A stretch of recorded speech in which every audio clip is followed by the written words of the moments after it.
As America celebrates Independence Day, President Trump is facing his greatest foreign policy test to date. Overnight, North Korea launched its first intercontinental missile, one that could potentially strike parts of the United States. Moments ago, Secretary of State Rex Tillerson strongly condemned the launch and called for global action to stop the threat.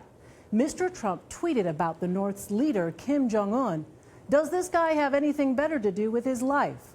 We have two reports, beginning with David Martin.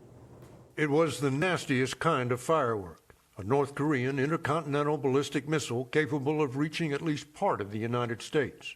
The missile only traveled 600 miles because it was launched at an extremely high angle, but it flew for 37 minutes, long enough to be an intercontinental missile.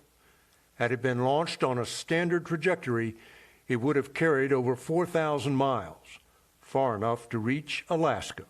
In January, when North Korean dictator Kim Jong Un boasted his country was nearing the ability to launch an ICBM, then President-elect Trump tweeted it won't happen.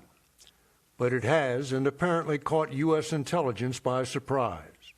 The U.S. Pacific Command initially said it was an intermediate-range missile, but that assessment was later revised, and U.S. officials now say all indications are it was an intercontinental ballistic missile. One test does not mean North Korea suddenly has a reliable nuclear weapon capable of reaching U.S. soil.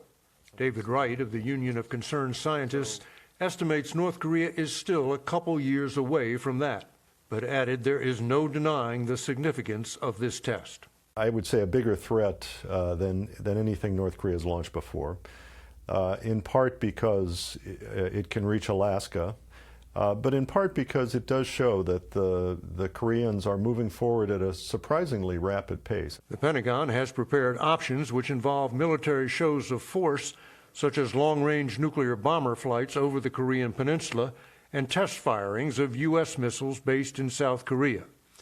But one official said the options do not include actual strikes against North Korea, although he would not rule out the possibility of covert cyber attacks.